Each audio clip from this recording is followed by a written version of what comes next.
Okay, speaker number 4 in the evaluation contest is Wendy Teasdale-Smith, evaluating Karen Linley's speech. Please welcome Wendy Teasdale-Smith. Karen, I just love you. As a woman with a name like Wendy, I so get the Karen ordeal. Contest chair, fellow Toastmasters and guests. Wasn't Karen just wonderful? Some of the things that I think she did really well, of course, was her humour, of course, was her way of sharing, but most importantly, I think her vulnerability. She enabled us to see her for who she was, vulnerable, and that made us relate to her in a really strong way. She had lots of stage presence, a real connection to the audience, and I have to say, I've got a really strong sense of empathy and association with her. There was considerable authenticity in how she spoke, which made me, as part of the audience, really get her.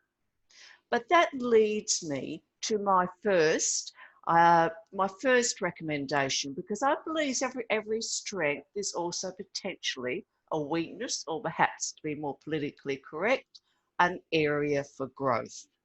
So what we have here is me who really relates to Karen. And I'm sure that most of the women in the audience would have really got her. I just so related.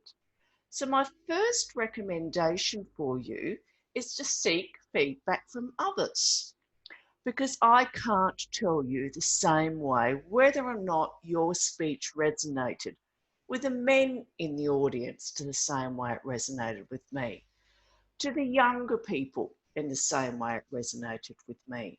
So seek advice from others, because we all have something to offer.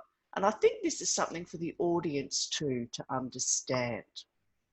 My second piece of advice there would be to remember, or recommendation would be to remember, that you are always on stage. It's a small thing, but that period before, where Zoom is so unkind, where we saw you for a little while just looking nervous, I think then there's a discord between that and the next part. But finally, in terms of my recommendations, I want to highlight the most important one, and ones I prepared earlier. I would like you to bookend this better. So I would like to see a stronger beginning, straight into your topic, and pull on that concept of a rose by another name. Don't talk about other things first, go straight into that. I would like then for you to come back at the end and say really more clearly, hammer home your message. You are a rose by any other name, occasional prickle as well.